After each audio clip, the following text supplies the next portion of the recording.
Check, praise, 1, 2, check.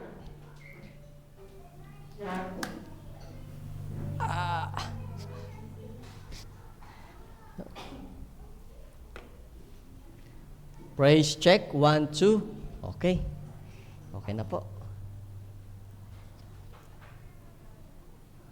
Ano po nakalagay?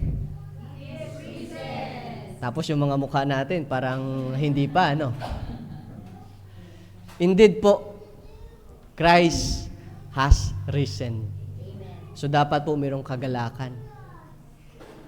Hindi po siya nanatiling nakapako. Siya po ay nabuhay na muli.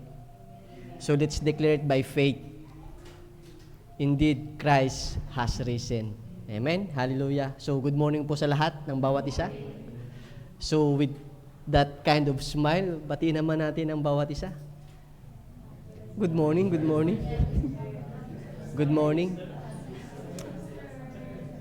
Happy resurrection. Because God is resurrected. Amen. Praise God. And sa araw nito po, before we start, we want to give thanks and praise sa buhay ng ating Panginoon. At si Kuya Seya po at ang kanyang may bahay ay muli po natin nakasama. Hallelujah. Truly, if God works, nothing can stop. Amen. So, purihin po ang Panginoon sa buhay niyo po. At welcome back sa UAE. It's been more than a month din po, no? Siguro, almost, maybe 6-7 weeks, I think, na because of what is happening po, na-delay po yung, yung pagbalik nila, Kuya Seya. So, but anyhow, God worked in their life and God allowed them to be here again at makasama po nating muli.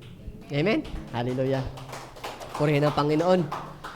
So, welcome pong muli sa ating panambahan, sa ating pong pagsama-samang muli upang pakinggan at tanggapin ang biyaya ng salita ng Diyos sa araw na ito. Amen? So, ang ating pong text ay nagmula po sa Book of Isaiah, chapter 53, verses 1 to 5. So, for all the preachings po that I have done, this is the preaching po na inabot ako ng almost 2 o'clock in the morning kanina. Tapos, I need to wake up before 6 kasi hindi pa po ako tapos. But by the grace of God, sa wisdom na binigay niya at through the power of the Holy Spirit, God allowed me to finish the preaching because this is for His glory. Amen? So, sige po. Let us all stand. I invite everyone po to rise up. At may paggalang po. Samahan niyo po akong basahin ang salita ng ating Panginoon. Sabi po, it starts in verse 1. Who has believed our message? To whom has the Lord revealed His powerful arm? My servant grew up in the Lord's presence like a tender green shoot, like a root in dry ground. There was nothing beautiful or majestic about His appearance, nothing to attract us to Him. He was despised and rejected, a man of sorrows, acquainted with deepest grief. We turned our backs on Him and looked the other way. He was despised and we did not care. Yet it was our weaknesses He carried. It was our sorrows that weighted Him down. And we thought His troubles were a punishment from God, a punishment for His own sins. But He was pierced for our rebellion, crushed for our sins. He was beaten so we could be whole. He was whipped so we could be healed. All of us, like sheep, have strayed away. We have left God's path to follow our own. Yet, the Lord laid on Him the sins of us all. He was oppressed and treated harshly, yet He never said a word. He was laid like a lamb on the slaughter, and as a sheep is silent before the shearers, he did not open his mouth. Unjustly condemned, he was led away. No one cared that he died without descendants, that his life was cut short in midstream, but he was struck down for the rebellion of my people. He had done no wrong and had never deceived anyone, but he was buried like a criminal. He was put in a rich man's grave, but it was the Lord's good plan to crush him and cause him grief. Yet, when his life is made an offering for sin, he will have many descendants. He will enjoy a long life, and the Lord's good plan will prosper in his hands. When he sees all that is accomplished in his anguish, he will be satisfied. And because of his experience, my righteous servant will make it possible for many to be counted righteous, for he bare all their sins. I will give him the honor of victorious soldier. Because he exposed himself to death, he was counted among the rebels. He bore the sins of many and interceded for rebels. Let us all pray. Purihin po ang Panginoon sa kanyang salita. Tayo po'y manalangin. Hallelujah, Lord. Ama namin makapangyarihan sa lahat, Lord. We thank you for today. Maraming salamat, Lord, sa kalakasan, Lord, na inyo pong ibinigay sa amin. Maraming salamat, Lord, sa pagkakataon, Lord, na inyo pong ibinigay sa amin, Lord, na maarito kami, Lord, sa lugar na ito, Panginoon. Hindi lang po makasama ang bawat isa, but above all, Lord, we are here because we want to receive the blessing that will come from you today, Panginoon. Holy Spirit, we invite you. Give us your wisdom. Give us your understanding so that the words that we will receive today is not just through our ears, but we will receive it with our whole heart. And we, Lord, we declare it by faith that whatever the words, Lord, whatever the message that you have entrusted for us today, Lord, it has the power, Lord, to transform our life. Lord, we entrust everything to you. And by the name of Jesus, by the blood of the Lamb, there will be no works of the enemy can prosper and can hinder us in receiving your words, Panginoon. Lord, today is your glory. Today, Lord, is your victorious day, Panginoon. And to you alone be the glory, the thanksgiving. This is our prayer. In Jesus' name, amen and amen. So sige po, let's all be seated. At ang title po ng ating preaching for today is The Message of the Cross. The Message of the Cross. So last week po, ano po yung ginugunita natin? Yung kabuang week. Yes, last Sunday po, it is the triumphant entry of our Lord Jesus Christ. It is a celebration po, and after that, the whole week, ito po yung sa natin is mahal na araw or Holy Week. At sa atin po sa Pilipinas, meron pong tinatawag na sinakulo. Ano po ba yung sinakulo? Di ba po yung sinakulo, ito yung time na kung saan yung mga tao naniniwala na kaya nilang gawin uli yung ginawa ng ating Panginoong Hesus. They reenact. Yung reenactment po kasi is yung paggawa mo uli o pag-act mo uli ng bagay na nagawa na before. So this is what the sinakulo means, or mahal na araw. At makikita po natin sa mga social medias na mayroong gumagawa talaga, gaya nito.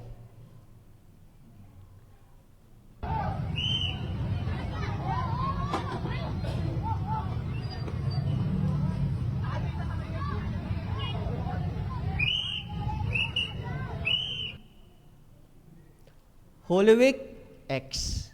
Holy Kick, check.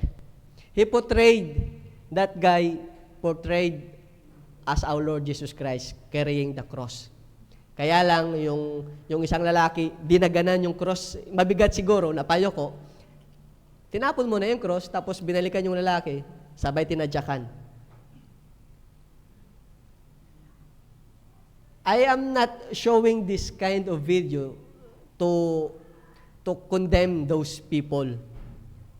Ito po ay upang ipakita sa ating lahat na truly, yung mga tao po is hindi sapat ang kaalaman, hindi sapat yung pangunawa about what is really happened years ago in the time when Jesus Christ is the one who is carrying that cross. Maaring may kanya-kanya silang dahilan, maaring may kanya-kanya silang pananaw. Maaring gusto nilang gawin yun just to, panata, di ba? May sinasabing panata. But they really understand. Sapat ba yung kaunawaan na meron sila about that kind of event? When Christ carried the cross. Mahal na araw. Yan, portrayal. Marami po mga nakikita natin sa social media. Meron din po na habang kinikerry niya yung cross, merong isang bata na pinalo siya, siguro nasaktan, binagsak niya ulit yung cross, binalikan niya yung bata at sabay sinuntok na halos mahilo na yung bata. Meron din naman po na habang dala-dala niya yung cross, siguro sa katuwaan lang, pagdaan niya sa mga grupo na nagiinuman, binigyan siya ng isang baso, iniwan niya muna yung cross, ininom niya yung, alam natin, yung mabilis tumakbo. Meron din naman sa Ash Wednesday, ganun din. Meron siyang cross sa noo, pero yung hawak-hawak, hindi naaayon. So, yun po, it is a opening sa atin na they just take it lightly. Parang, basta lang, just a cross, that's it. They don't really understand the gravity, yung bigat na meron sa cross. Kaya parang wala lang sa kanila, it's just an act. Ganun lang, panata lang, after ng isang araw, balik ulit. Kahit nga sa mismong araw na ginagawa nila yun, ginagawa pa rin nila the other side of it. So, yun po yung patunay na ang tao po talaga, they are being blinded by the truth. Bulag pa po talaga sila sa katotohanan. At that is the role of each and every one of us, to let them understand the true meaning, the true essence of the cross of Christ. So yung ating pong text today, the book of Isaiah po, it will help us to understand the true essence, yung totoo pong kahulugan ng cross ni Kristo.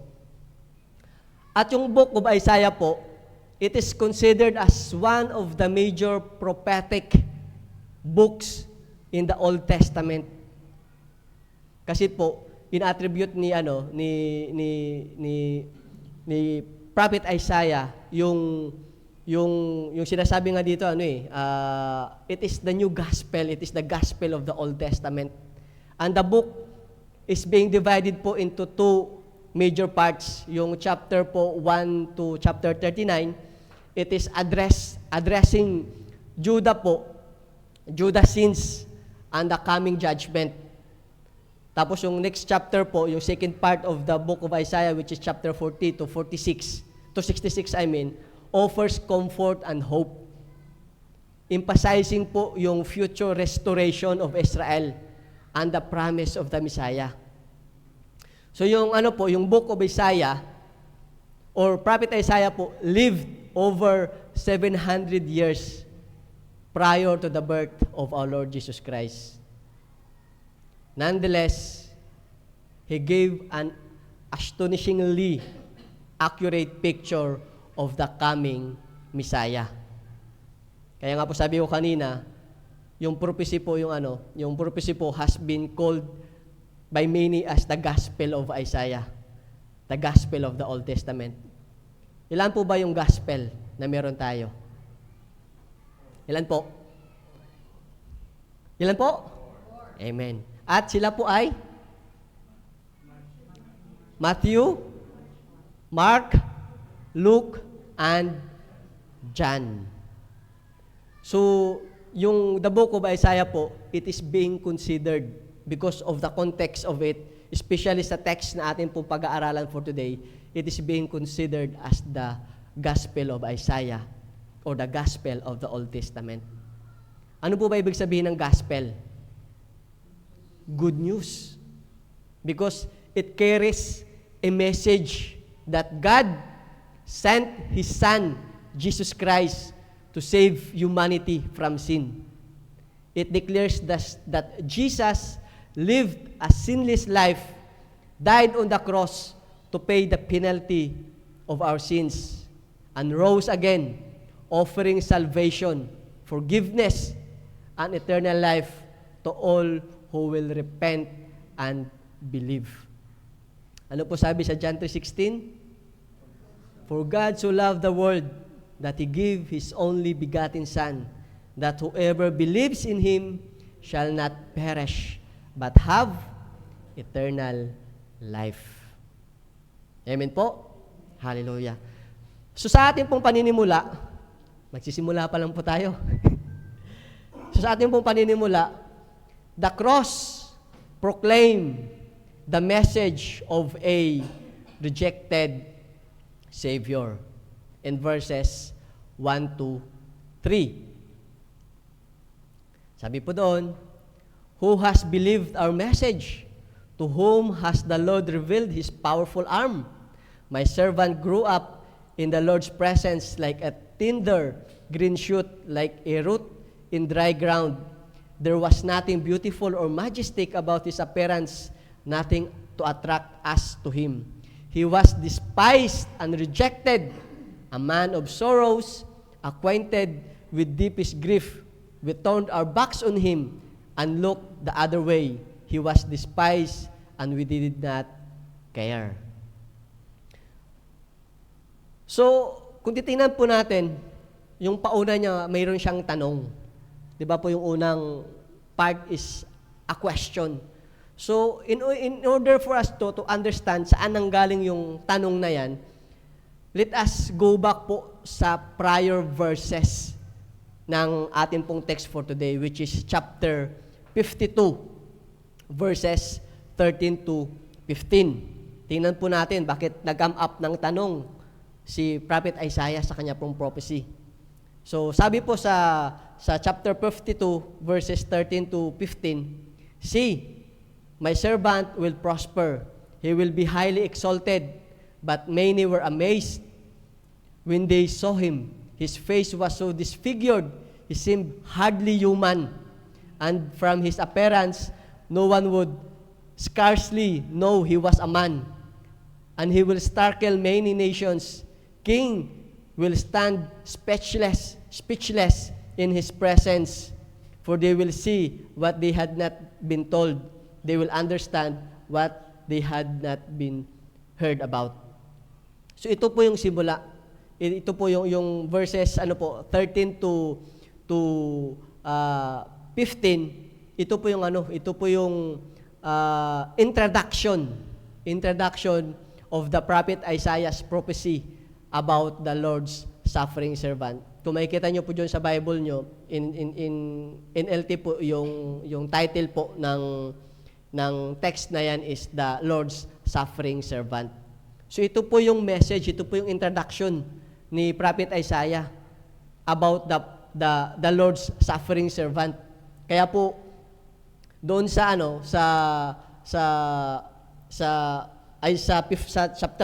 verse 13 nagkaroon po ng tanong. So, yung suffering servant po, it is referring po to the Messiah, the one who will bring freedom to the people of Israel. Tapos, ano po sabi sa verse 13? That servant, see, my servant will prosper, will be triumphant, will be victorious. So, yung servant po na yan, yung suffering servant po na yan, it will prosper. He will prosper. He will be triumphant. He will be victorious. He will be highly exalted. Sabi po sa text. He will be highly exalted. Meaning po, yung suffering servant na yan will be greatly praised and glorified. Titingalain po siya. At yung remarks po na sinasabi ni Prophet Isaiah sa text na yan, ito po ay naaayon sa expectation ng mga taga-Israel sa kanilang magiging Messiah. Kasi po, Israel has been longing for, matagal na po nilang hinihiling yung Messiah, yung Redeemer nila. Yun yung matagal na nilang hinihingi.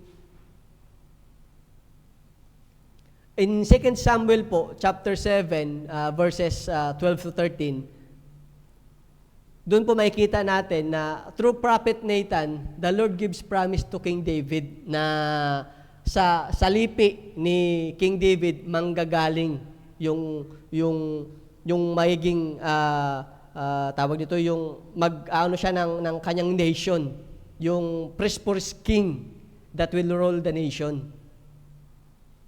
Ito po yung klase ng Messiah na ina-expect ng mga taga-Israel. Yung makisig, powerful, warrior, victorious, that will be greatly praised and glorified. He will be celebrated for his victories over his enemies. Parang kagaya po ni King David. They are looking for a king like David po na Messiah. Tapos, sa verse 14, biglang kabig si Prophet Isaiah. Iba yung sinabi niya sa verse 14. Biglang bawi siya. Ano sabi doon sa verse 14? But many were amazed when they saw him. His face was so disfigured, he seemed hardly human. And from his appearance, no one scarcely known he was a man. Wala po makakilala sa kanya.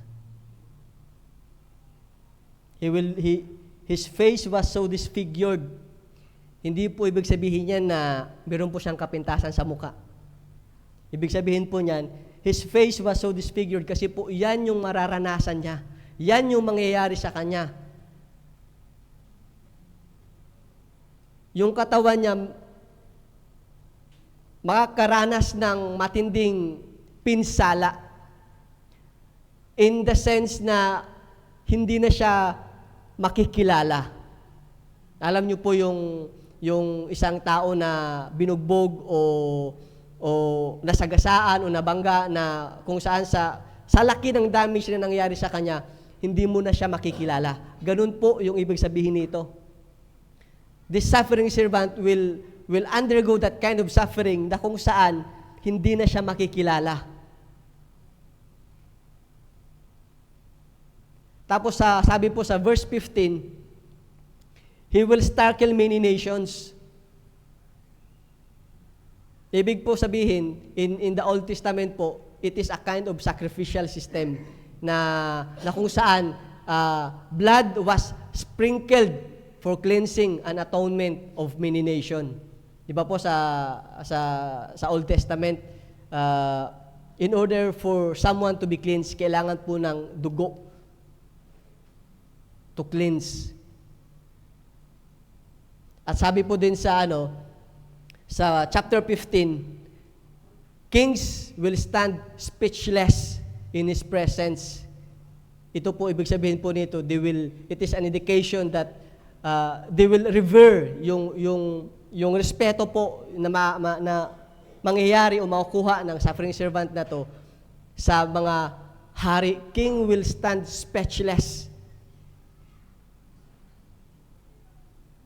Yun po yung mangyayari sa suffering servant na yan. Because they will see what they have not seen. They will see what they have been told. They will understand what they have not heard about. Kaya po magkakaroon sila ng ganung klaseng reverence, yung paggalang. Kasi ma-experience po nila o ma-understand po nila yung mga bagay na hindi pa sinasabi sa kanila o maunawaan nila yung mga bagay na hindi pa nila narinig. Kaya yung ganitong message, sabi ni Isaiah sa chapter 52, yun nga kanina, tapos sorry po.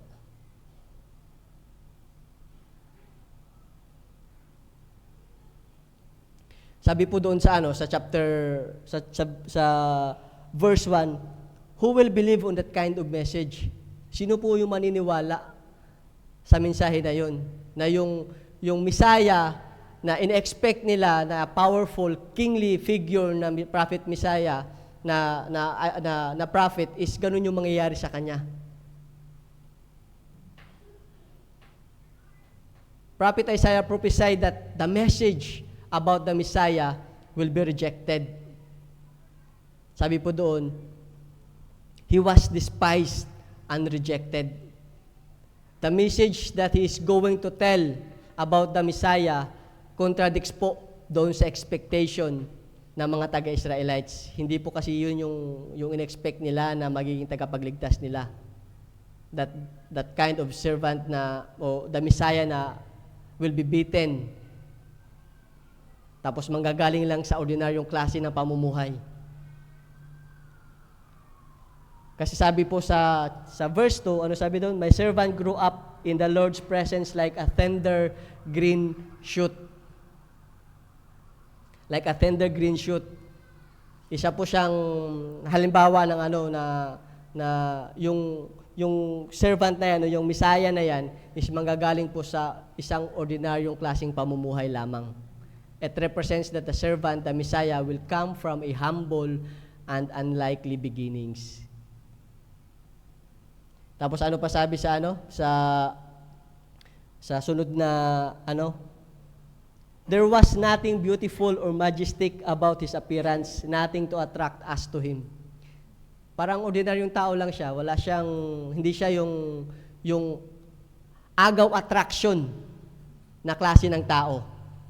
Yun yung Messiah, yun yung mahiging tagapagligtas nila. Ordinaryong tao. Walang special about him. At yun po yung ayaw tanggapin ng mga taga-Israelite at that time. Tapos sabi po sa verse 3, he was despised and rejected.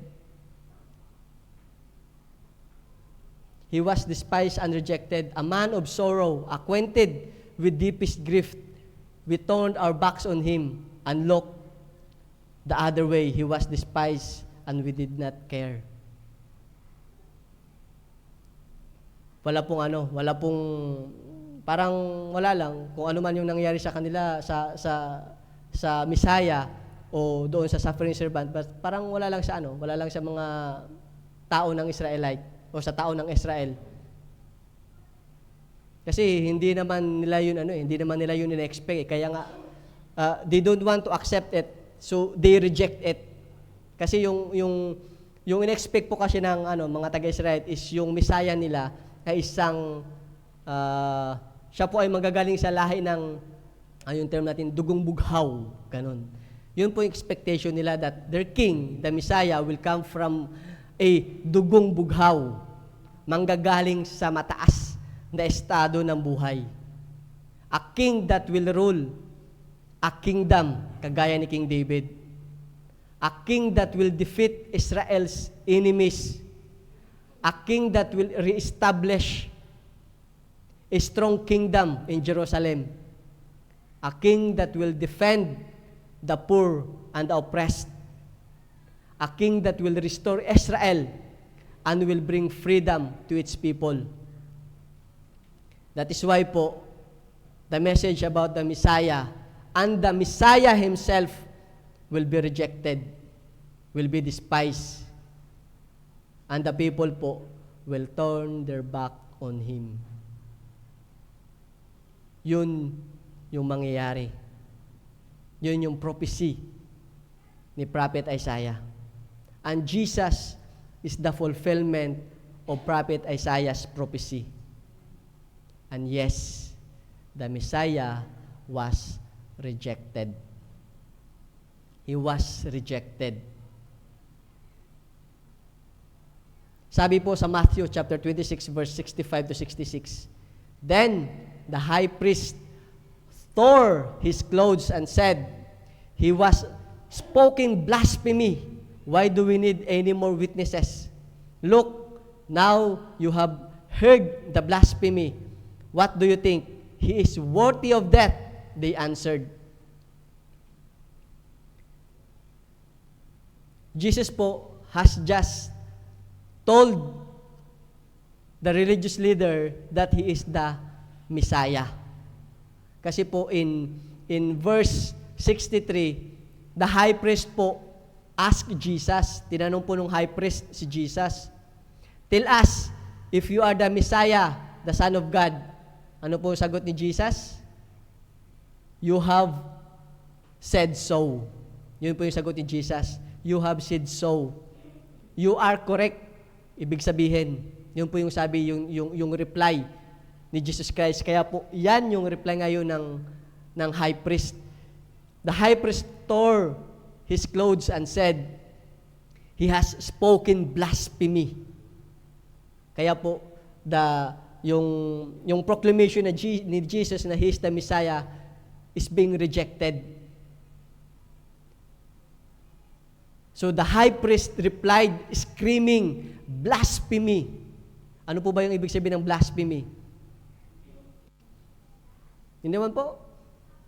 Blasphemy po ibig sabihin, ito yung wawalang galang mo sa ano ng ating Panginoon, yung Diyos na sinasamba nila. Blasphemy. Tearing his clothes. And ano pa yung sabi niya? He is worthy of death.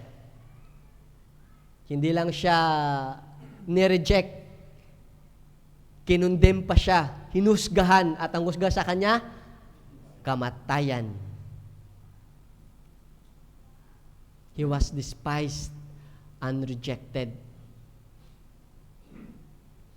High priest lang ba o mga religious leader lang ba ang nag-reject sa ating Panginoong Jesus?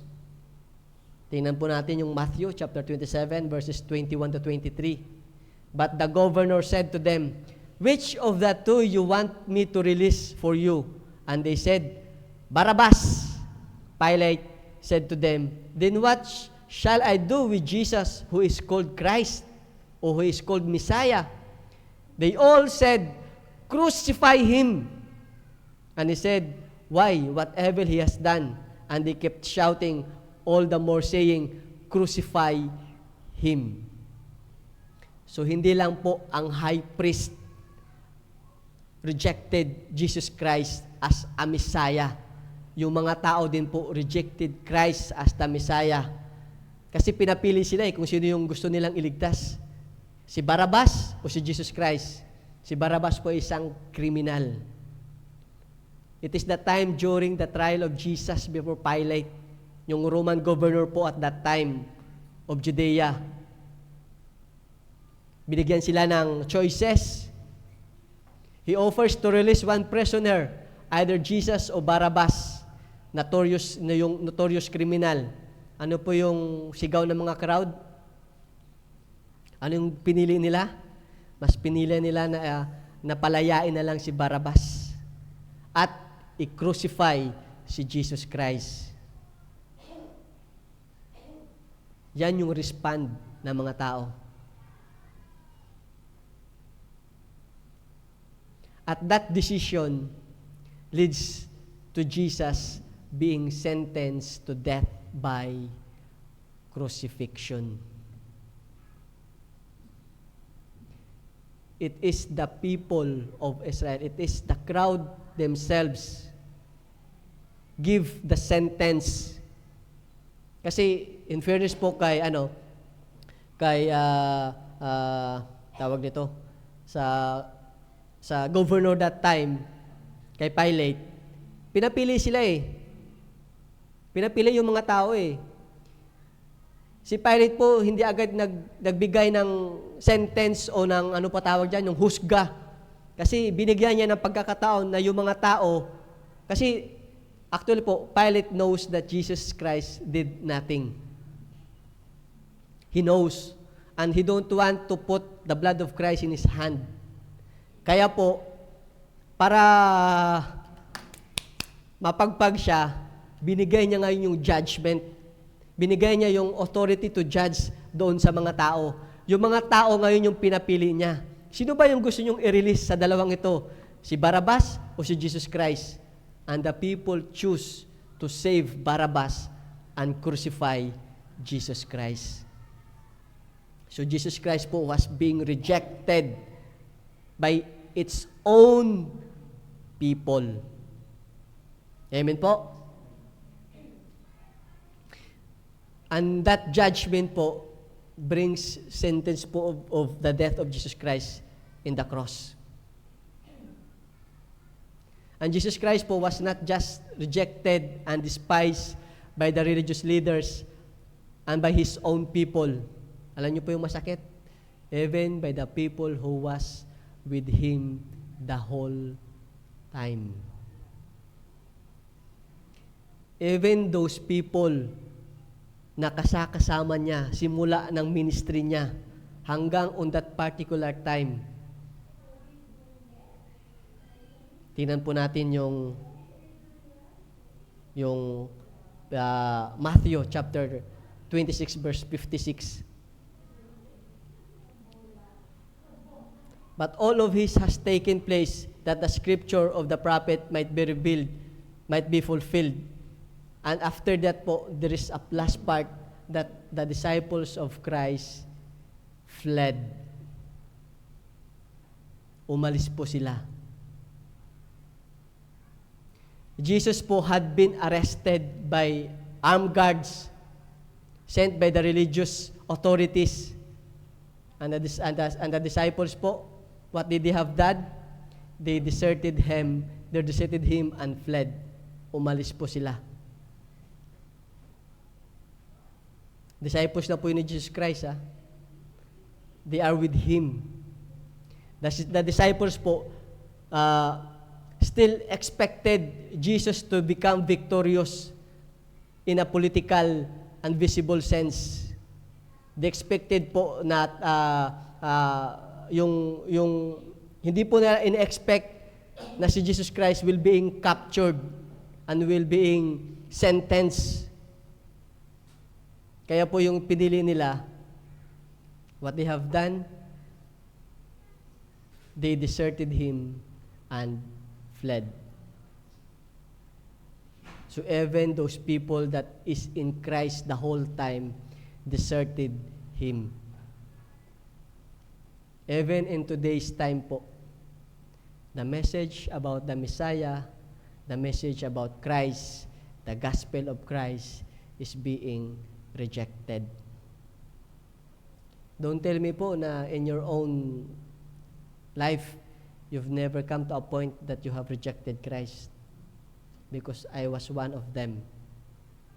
I was once rejecting Christ in my life.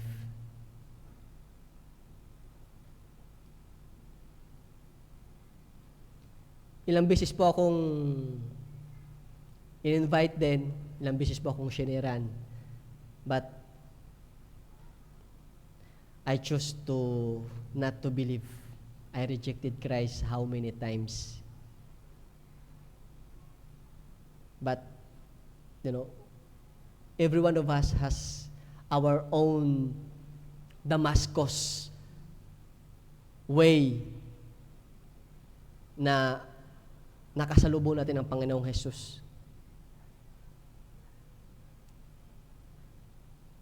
Are we all guilty of that before, my dear brothers and sisters? So it is true, and a lot more outside, even this time, rejecting the message of Jesus Christ and rejecting Jesus Christ Himself. So always remember po, my dear brothers and sisters, that the cross will remind you of the Messiah, the Savior that was rejected and crucified. Amen? The cross proclaimed the message of a first rejected Savior, The cross proclaimed the message of a second persecuted Savior in verses 4 to 6. Sabi po doon, "Yet it was our weaknesses He carried. It was our sorrows that weighed Him down. And we thought His troubles were punishment from God, a punishment for His own sins. But He was pierced for our rebellion, crushed for our sins. He was beaten so we could be whole. He was whipped so we could be healed.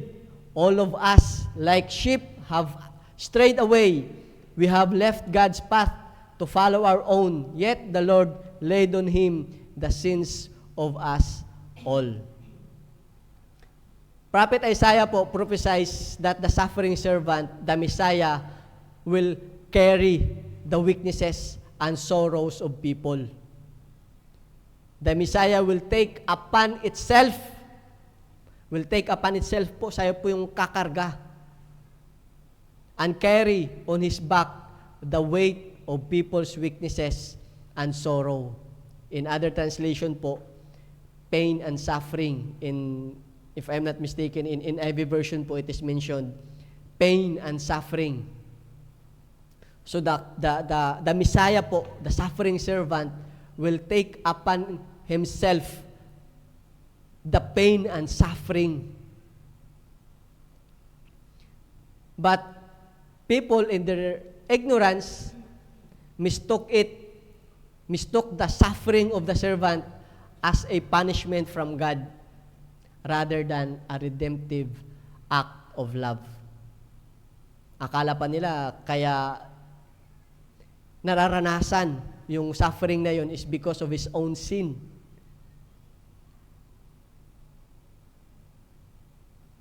Sabi po doon, the Messiah, the suffering servant, will be pierced, will be crushed, will be beaten, will be whipped. Why?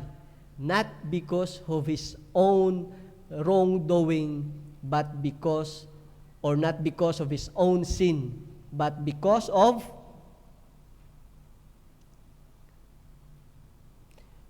for our own sins, but because of the rebellion of people against God. He need to suffer all those things. He will be pierced, he will be crushed, he will be beaten, he will be whipped, not because of his own sin, but because of the sins of others. Ibig sabihin po, he will become the substitute. He took the place of all the people who deserve to be punished because of its sins and rebellion. Ang Panginoong Jesus po, o that servant in the prophecy of Prophet Isaiah, He will take the place of each and every one and take the punishment upon Him.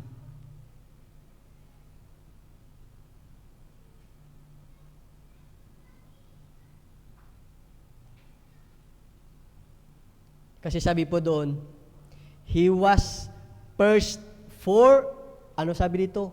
Our. Crushed for our sin. He was beaten so we could be whole. He was whipped so we could be healed. Wala pong sinabi dyan na I or sa Kanya. Ibig sabihin po, lahat ng mangyayari sa Kanya is not because of what He has done, but because of what others done. Kung ano po yung ginawa, yung ano po yung kasalanan. This means po that the servant suffered on behalf of others. The servant suffers not for his own sins, but for others. His suffering becomes the means of healing, peace, and forgiveness for others. This prophetic message po of Prophet Isaiah is intended to the people of Israel, including himself po.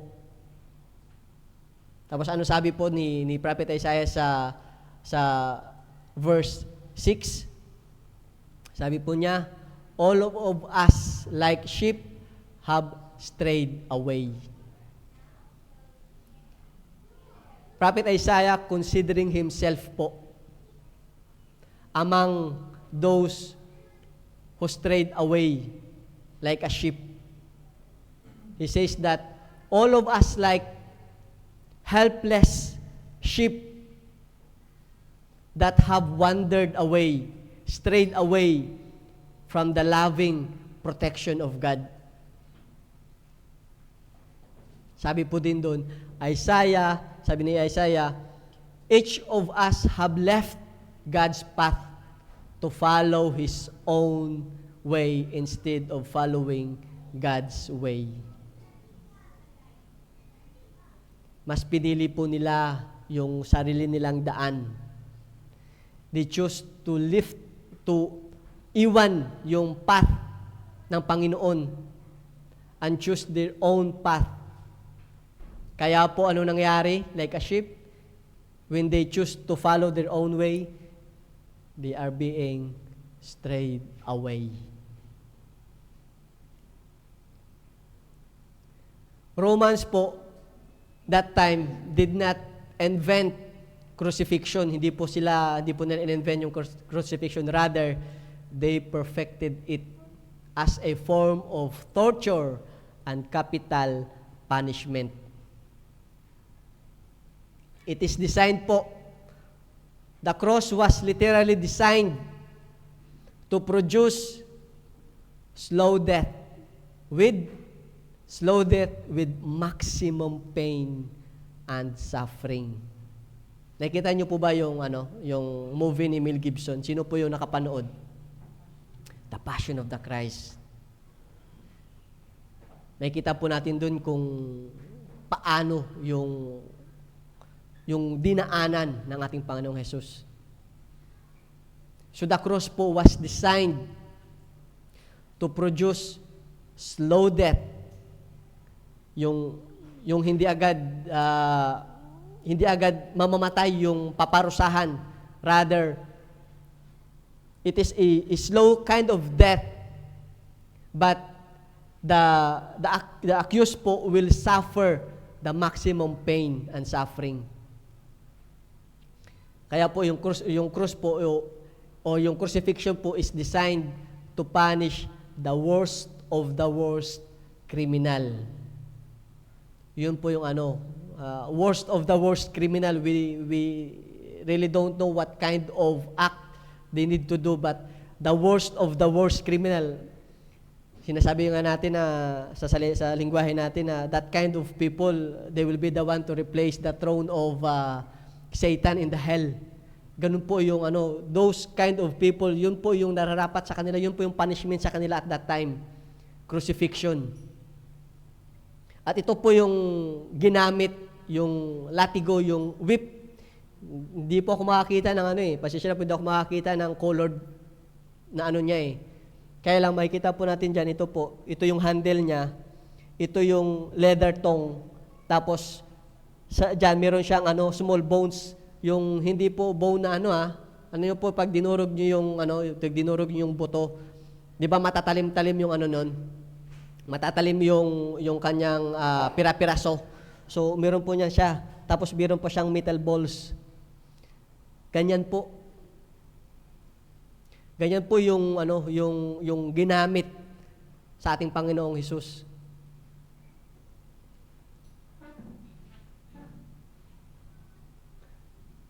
Tapos po, at that particular time po, pag yung criminal ay hindi inako yung kasalanan niya, he would be forced to endure, alam niyo po kung ilang lashes? 40. Halimbawa, ikaw yung may kasalanan, you are accused, tapos hindi mo inako yung kasalanan mo, but you are sentenced. Meron ka ng, tawag niya, verdict ba rin? O yung meron ng husga, hatol. Yun, hatol, thank you po. Hatol. Meron ng hatol sa iyo. Ito yung kailangan mong i-endure 40 lashes. Tapos alam niyo po kung ilan yung lashes na tinanggap ng ating Panginoong Jesus?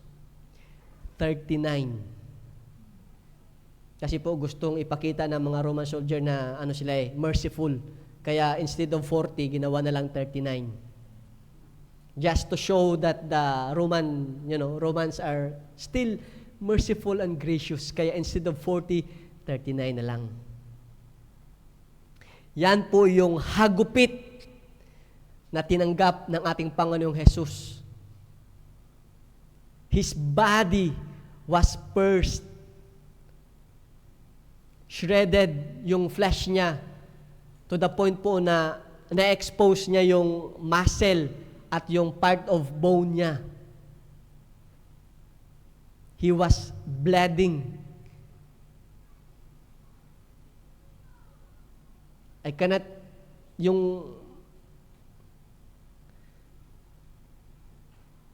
di ko po ma-imagine yung sakit na at that time naramdaman ng ating Panginoong Jesus. 49 out of 40. 39 out of 40 yung tinanggap niya. Hindi dahil sa sarili niyang kasalanan, kundi para sa kasalanan ng tao. Kailangan niyang pagdaanan yun hindi dahil sa makasalanan siya. Hindi dahil siya yung worst of the worst criminal.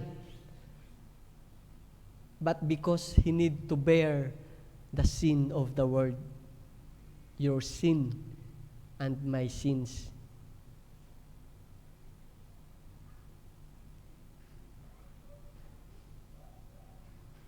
Kaya po pag nakikita mo yung nung hindi pa tayo nakakatanggap sa Panginoong Hesus, okay lang yung makita natin yung mga act na yun kasi para nakakatuwa But if you are accepted the Lord Jesus Christ in your life, tapos makita mo how they mimic yung suffering na tinanggap ng ating Panginoong Hesus, nakakalungkot po.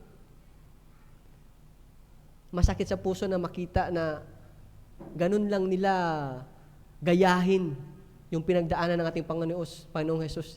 They don't really understand yung bigat, yung sakit na naranasan ng ating Panginoong Hesus at that time. Na siya mismo yung nakapako, siya mismo yung hinahataw ng latigo.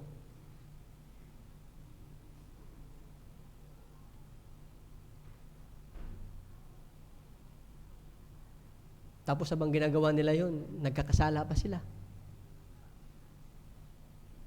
Tatadyakan mo yung isang tao, tapos habang ginagawa mo yun, tumatagay ka. They just doing it for, I don't know, for whatever reason that they have. But I just prayed na while they are doing that, they will truly encounter the Christ Himself. Kasi if they want to portray what Christ has done on that cross, I just prayed one day na habang ginagawa nila yun, they will truly makasalubong nila sa daan na yun ang Panginoong Jesus. Na makita talaga nila yung bigat ng ginagawa nila. Kung ano yung klase ng sakit na pinagdaanan ng ating Panginoong Jesus. Sa paaralan po, we are being taught of yung mga bagay na hindi natin nalalaman. Tama po ba? Yung mga we've been sent by our parents to school para matuto. Sa trabaho natin, natututo tayo ng mga bagay-bagay, especially sa trabaho, even though na hindi natin yun hindi naman sa kundi hindi yun yung pinag-aralan natin, hindi yun yung area natin, but because we are there, we are able to know things through experience or through the teachings of those people around us. But my question is, have anyone taught you how to sin? Have anyone taught you how to sin? Meron ba nagturo sa inyo na magkasala? None. but it is easy to make sin.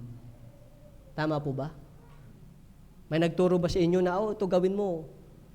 May nagturo ba sa iyo para maging makasalanan ka? Diba? Wala. But why is it's so easy to make sin? Kasi po, ibig sabihin, it is our nature. It is our nature na po to sin. Kasi po, we are not sinners because we sin. We sin because we are sinners. It is po our nature as a human to be a sinner.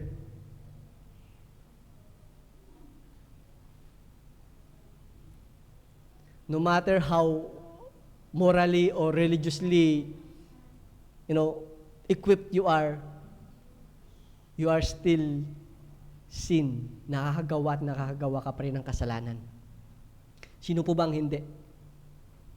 Any one of us po sa room na ito that even though we are in this stage of our life, we already encountered the grace of our Lord Jesus Christ, sino po ba ang hindi na nagkakasala? Wala po. Kasi sabi po sa Romans chapter 3 verse 23, all have sinned and fall short of the glory of God. All have sinned and fall short of the glory of God. So kahit na ganito na po yung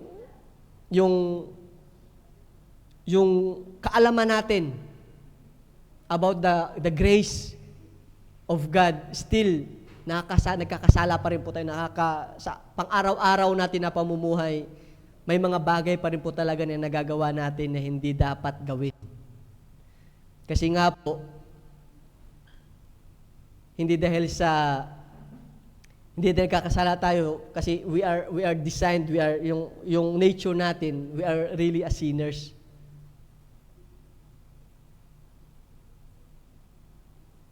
But even so po, the grace of God is always available.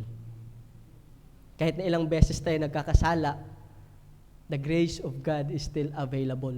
Hindi po siya natitigil, hindi po siya nauubos. Kasi sabi po sa 1 Peter chapter 2 verses 24 to 25, He Himself bore our sins in His body on the tree, so that we might die to sin and alive for righteousness. By His wounds we have been healed. For you were like sheep going astray. Now you are returned to the shepherd and overseer of your soul. Jesus fully paid your sins. Jesus fully paid your sins in the cross of Calvary.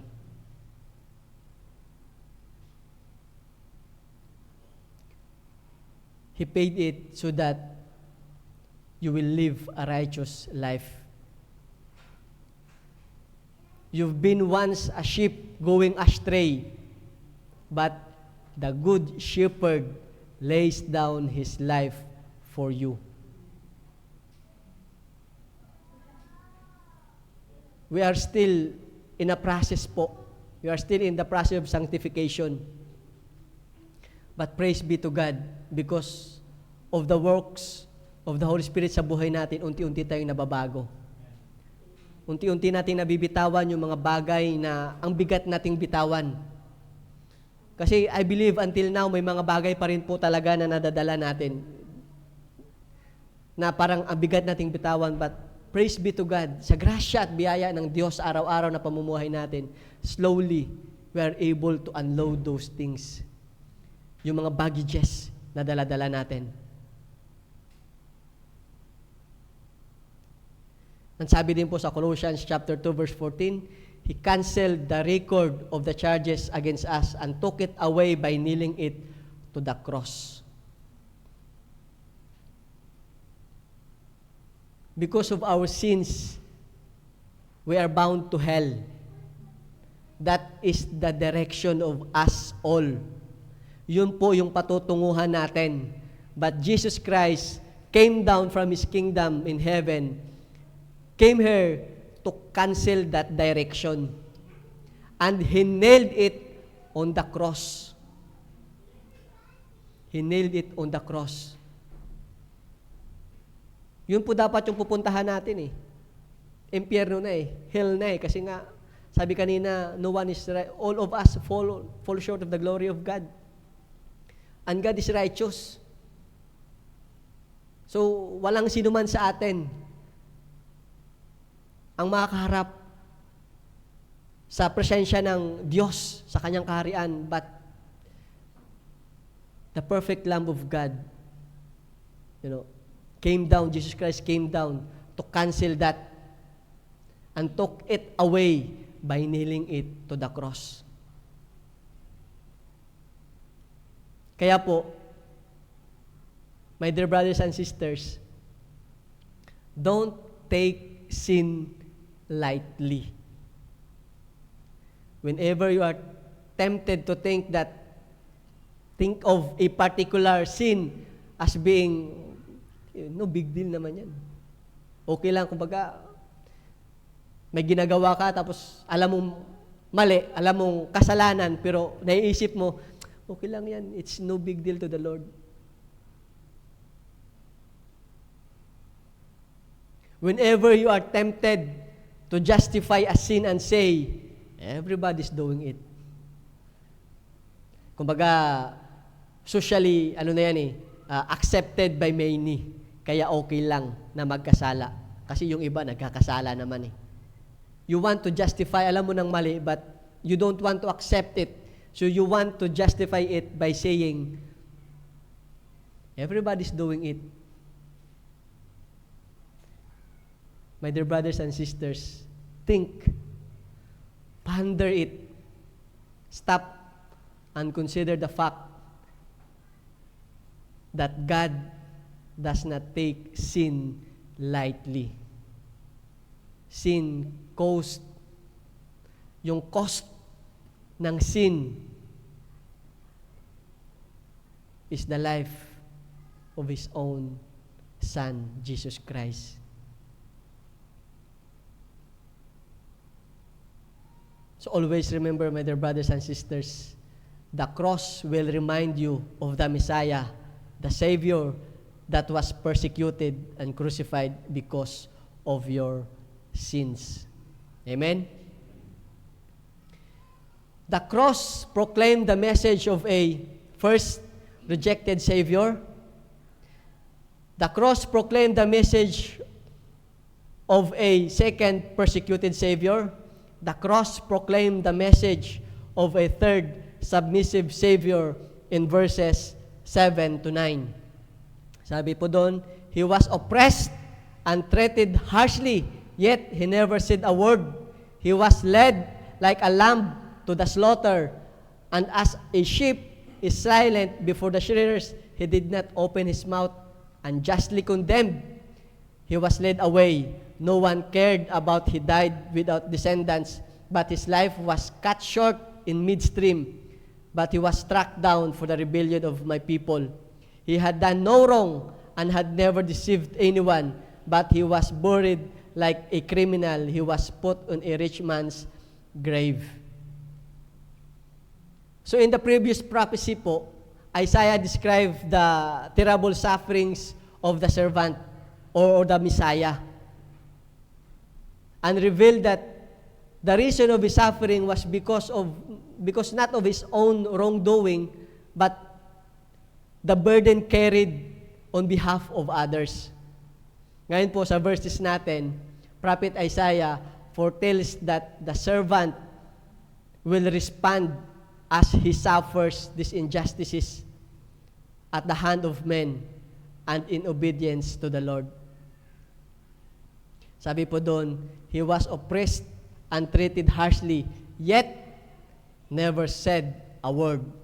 He was led like a lamb to the slaughter, and as a sheep is silent before the shearers, He did not open His mouth. Ano po ibig sabihin? Prophet Isaiah po compares the suffering servant to an ignorant and silent lamb that is led to the slaughterhouse. And the suffering servant po never said a word. The suffering servant did not open his mouth. He just obeys, he just submit. Nagpa-submit lang po siya. Ano po sabi sa Luke chapter 22 verses 41 to 42?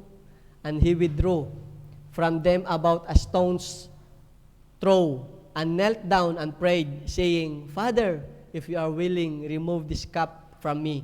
Nevertheless, not my will, but yours be done. It is the time po that our Lord Jesus Christ in the Garden of Gethsemane prayed to God. He prayed po. He asked the Father to provide a different way for Him to redeem the world. He never complained or called God unjust. What He just said, let your will be done. Let your will be done. It is an act po of submission. He just do it.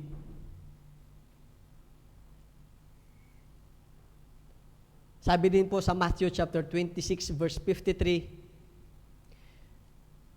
Are you not aware that I can call my Father and He will at once put at my disposal more than 12 legions of angels? Yun po yung sabi ni Jesus Christ. When He was suffering, He could just have asked His Father, God the Father, to send 12 legions of angels to rescue Him. Alam niyo po kung gaano karami yon? 1 legion is 6,000.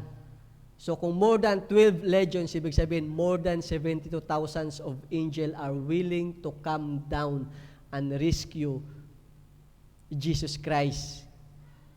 And it would have happened. But Jesus humbly submitted to His Father's will. Kaya naman ng Panginoong Jesus na iligtas yung sarili niya hindi naman niya kailangan pagdaanan yun One legion nga lang or one angel nga lang, He can wipe out yung yung soldier at that time. But Jesus did not do it. He can, and it would happen. But Jesus just humbly submitted to the will of His Father. Kaya nga po, sabi niya sa kanyang prayer sa Garden of Gethsemane, a verse earlier, Not my will, but your will be done.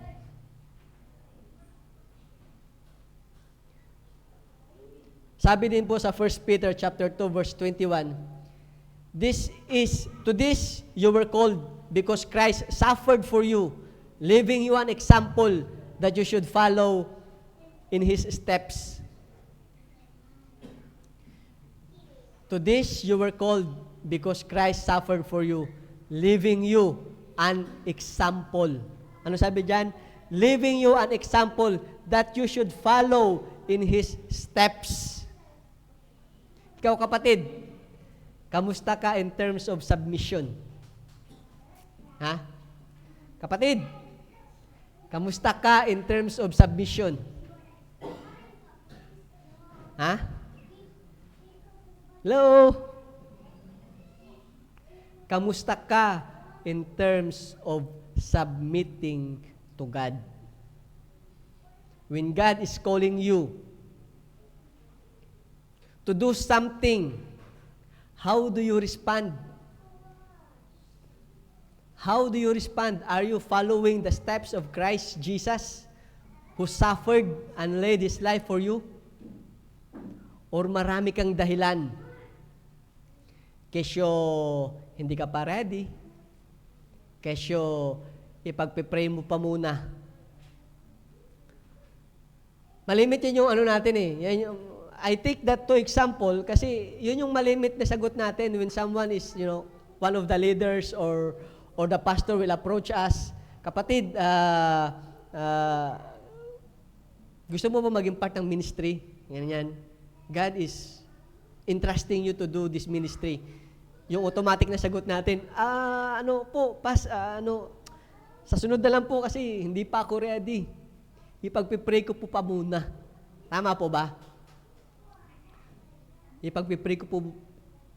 Alam mo kapatid, hindi mo na kailangang ipagpray when God called you to serve Him. Hindi mo na kailangang ipagpray. Kayo ka magpipray kay God. God nga mismo yung nagbibigay sa iyo ng pagkakataon to serve Him. Ano ba yung dahilan mo kapatid? Dahil ba hindi ka pa ready o dahil ba you are doubting na baka hindi mo magawa ng maayos ang iyong ministry? Dalawa naman yun eh. Either you are not really ready, kumbaga you just want to avoid it, or baka nag-aalinlangan ka. Kasi baka hindi mo alam mo yung lagi tayong self-pity na baka hindi mo maibigay yung best o hindi mo maibigay yung nararapat mong ibigay for that ministry. Tama po ba? Remember kapatid, God is not after your capability. God just want your availability. Hindi niya kailangan kung ano yung kaya mong gawin. Hindi niya tinitingnan yun. God just want your availability, not your capability. Alam nyo ba na ako, si Pastor Paul, tsaka si Kuya Sabi, we are not supposed to be here. We don't have that kind of talent. We don't have that kind of strength to stand in front of God's people and talk in this kind of way. Minsan, ang haba na, siguro masa 1 hour na ba ako? Wala yan sa gift namin, but God chose us to be here. Nag-ano pa nga kami dati na sa training namin kay Pastor Pino, mag-drop out na lang kami. Kaya lang, tsinagaan kami ni Pastor Pino eh. Yung purpose lang namin doon, sige, pupunta lang kami kasi pinapatawag, pupunta lang kami, iinom lang ng chai, makikinig lang ng konti, tapos andun sa isip mo na, hindi na ako magpapatuloy, I will just drop out. Pero wala eh. We don't have that strength, we don't have that talent, but God is not after your capability. God is not after what you can do because He will be the one to make sure that you will do it. He will be the one to give you the strength. He will be the one to give you the talent. He will be the one to equip you. All what He wants is your heart. All what He wants is your availability.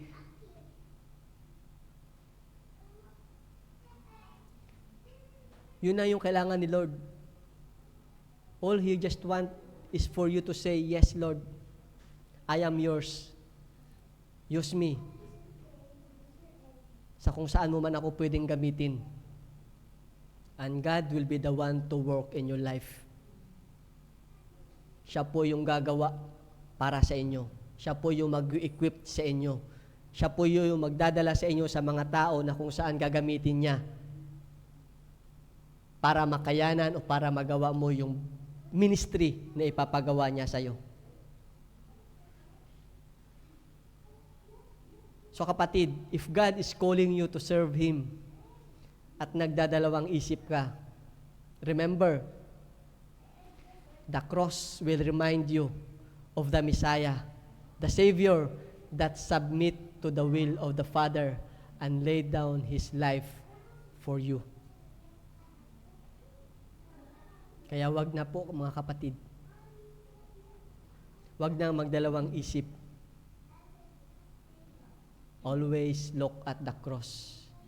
It will remind you that the Savior, the Messiah, submit to the will of the Father and lay down His life for you. Amen po? Mga kapatid, di pa po tayo tapos. The cross proclaimed the message of a first rejected Savior.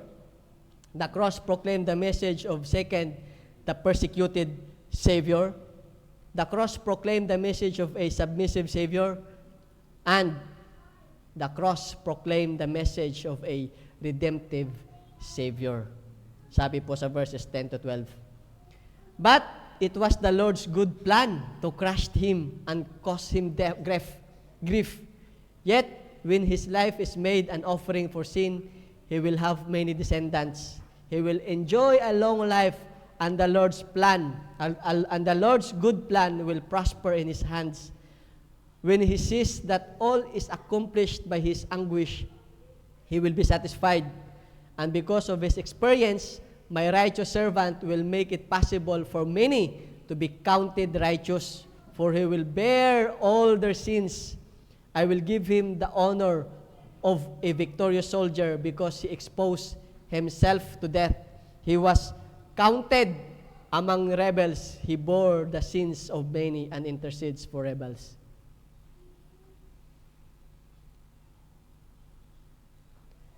Hallelujah. The cross proclaimed the message of a redemptive Savior. Prophet Isaiah speaks of God allowing the suffering servant. It was a necessary part of God's plan of redemption. God's plan of redemption. God's plan of salvation. In allowing the suffering servant to suffer, God's ultimate goal was to bring about the forgiveness of sins and the restoration of humanity to a right relationship with Him. Yun po yung ultimate goal ng ating Panginoon. Why He allow the suffering servant to suffer? To bring about the forgiveness of sins and to restore, to redeem the humanity to a right relationship with Him. The offering of the servant's life for sin resulted in the salvation, redemption of humanity. Ano po sabi sa verse 7? Sa verse 11? When he sees all that is accomplished by his anguish, he will be satisfied, and because of his experience, my righteous servant will make it possible for many to be counted righteous, for he will bear all their sins. It speaks the ultimate satisfaction and fulfillment that the servant will experience as a result of the suffering, of his suffering. The servant will not only experience the suffering, but also witness the fruits of that suffering. Ito po yung it can be understood as a vision of redemption and salvation that will come through His sacrifice. Kasi sabi po doon, because of His experience, or because sa iba pong translation, because of His knowledge, yun po yung ibang translation, because of his experience, my righteous servant will make it possible for many to be counted righteous. To be counted righteous. Ibig sabihin po, there will be a redemption, a salvation that will come because of his sacrifice, because of his experience, because of his knowledge. That is the role of the servant po, to bring justification and righteousness to the people. Through his deep knowledge and understanding, through his experience, the servant will be able to justify many. Meaning po, ibig pong sabihin, he will make them righteous before God. Ito po yung role ng servant, ng suffering servant.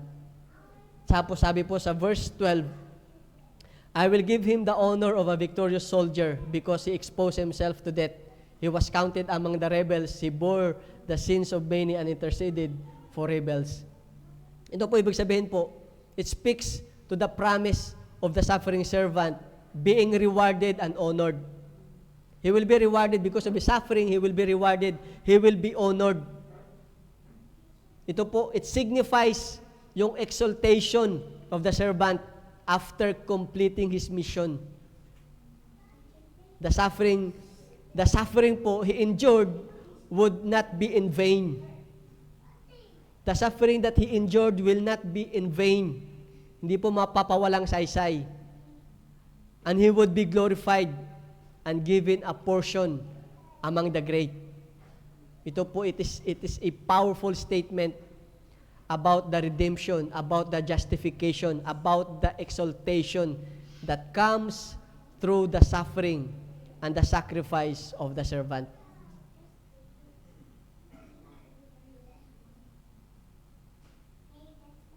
Sabi po sa John chapter 1 verse 29, the next day, John saw Jesus coming to him and said, "Behold, the Lamb of God who takes away the sin of the world." Jesus is the perfect Lamb of God. He was slaughtered, and His blood that was shed on the cross cleanse your sins and my sins. It is the blood of the Lamb. It is the blood of our Lord Jesus Christ that cleanse our sins. Sabi din po sa Hebrews chapter 10 verse 12, but He, referring to our Lord Jesus Christ, having offered one sacrifice for sins for all time, sat down at the right hand of God. Hallelujah. Jesus suffered and died to sacrifice Himself for our sins. Ano po sabi? For sins of all time. Ibig sabihin po, the sins that is before Christ, the sins within Christ, and the sins after Christ, it is all been paid. All what we need to do is to accept that truth. Tanggapin po natin yung katotohanan na yan. He offered one sacrifice, isang sacrifice na lang. Because, ang sinabi ko kanina, He is the perfect Lamb of God. It is through His life that the sins of all time has been paid.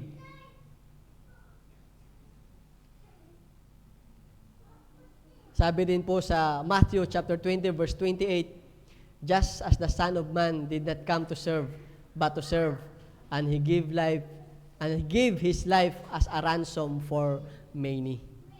Jesus came to be the ransom. Di ba po yung ransom, ginagamit yan pag merong kinikidnap. Ano po ba ibig sabihin ng ransom? Yan yung kabayaran.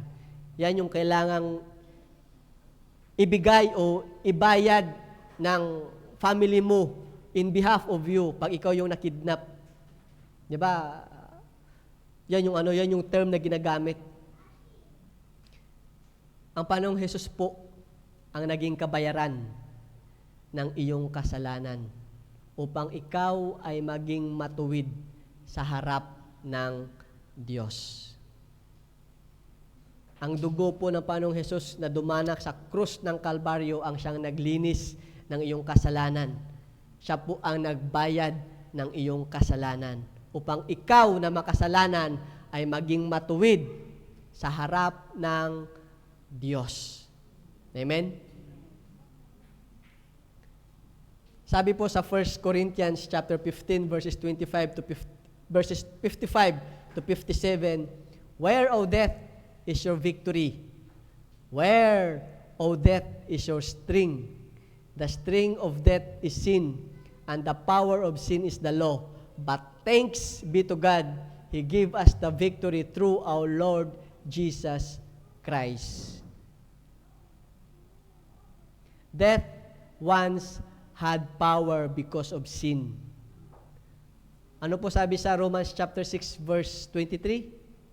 The wages of sin is death. Ang kabayaran ng kasalanan ay kamatayan.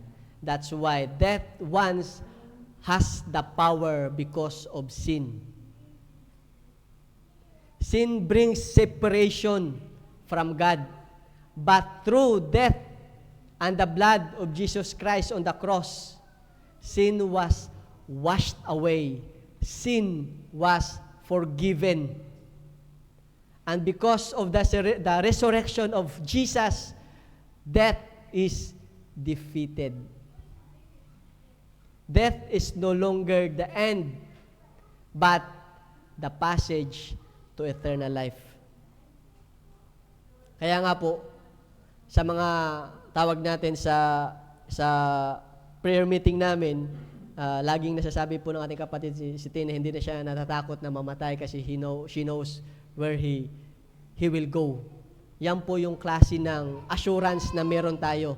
Hindi na tayo dapat matakot sa kamatayan kasi you need to die so that you will have eternal life through Christ Jesus. Kamatayan po yung magiging passage natin to have eternal life. Amen po? Kaya po, my dear brothers and sisters, always remember that the cross will remind you of the Messiah, the Savior who redeemed you from the punishment of your sins and made you righteous in the eyes of God.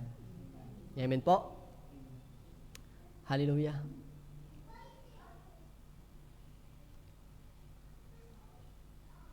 It is our greatest, if our greatest need had been information, God would have sent us an educator. Tama po ba? If our greatest need had been technology, God should send us a scientist. If our greatest need had been money, God could have sent us an economist. But since our greatest need was forgiveness, God sent us a Savior. Amen? Hallelujah.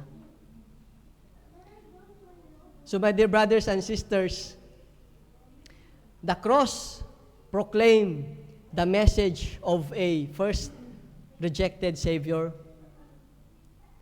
The cross proclaimed the message of a second persecuted Savior. The cross proclaimed the message of a submissive Savior. And fourth, the cross proclaimed the message of a redemptive Savior. Hallelujah. Let's us all stand.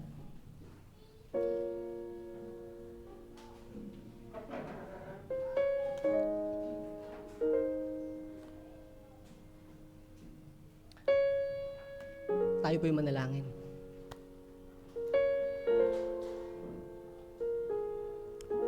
Hallelujah, Lord. Father God in heaven, Lord, we thank you for this day. Maraming salamat po, Lord, sa biyaya, sa grasya, sa mensahe na inyo pong ibinigay sa amin, Lord, sa araw na ito, Panginoon. Lord, wala po kaming ibang mababanggit kundi thank you. Thank you for the cross, Lord. Thank you for the price you paid. Thank you, Lord. Thank you, Lord Jesus. Thank you, Lord, for the cross. Thank you, Lord, for the love. Thank you, Lord, for the nail-pierced hand.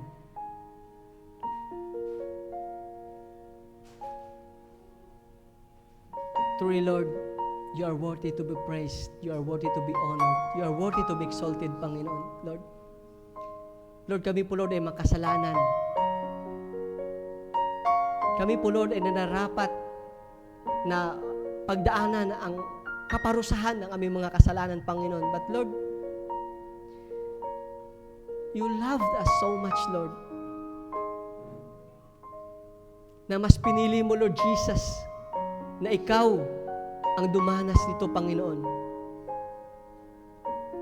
na ikaw ay bumaba mula sa iyong trono sa langit, Lord, upang mamuhay ng kagaya namin, Panginoon.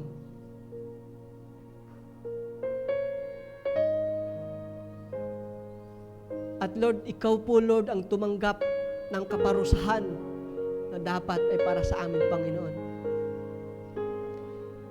Ikaw po, Lord, ang tumanggap ng pasakit na para po sa amin, Panginoon. Ang katawan niyo po, Lord, ang nagkawatak-watak, Panginoon, nagkapiraso-piraso, Panginoon, para po sa amin, Panginoon. Ang inyo pong dugo, Lord, sa krus ng Kalbaryo, ang siya pong naglinis, Lord, ng aming mga kasalanan. Lord, pinagdaanan niyo po lahat, Lord, yun. Hindi dahil sa ikaw, Lord, ay makasalanan, kundi dahil sa aming mga kasalanan, Panginoon. You took our place, Panginoon. So that, Lord, once and for all, Lord, our sins will be forgiven. And you took it all, Lord, on the cross of Calvary. Lord, hallelujah. Lord, maraming salamat, Panginoon. There is no words, Panginoon. There's no word, Lord, that can describe, Panginoon, of what you have done on the cross, Panginoon. At walang anumang salita, Lord, ang makakapantay upang kayo po, Lord, ay pasalamatan, Panginoon. Lord, all we just say is, thank you. Thank you, Lord Jesus. Thank you, Lord Jesus. Thank you, Lord. And Lord, ikaw po, Lord, ang patuloy na mataas. Ikaw po, Lord, ang patuloy na mapasalamatan. At ikaw po, Lord, ang patuloy na masamba. You alone, Lord. Hallelujah. Lord, maraming salamat sa araw na ito. At sa inyo po, Lord, ang lahat ng kapurihan. In Jesus' name, Lord, we say, Amen and Amen. Hallelujah.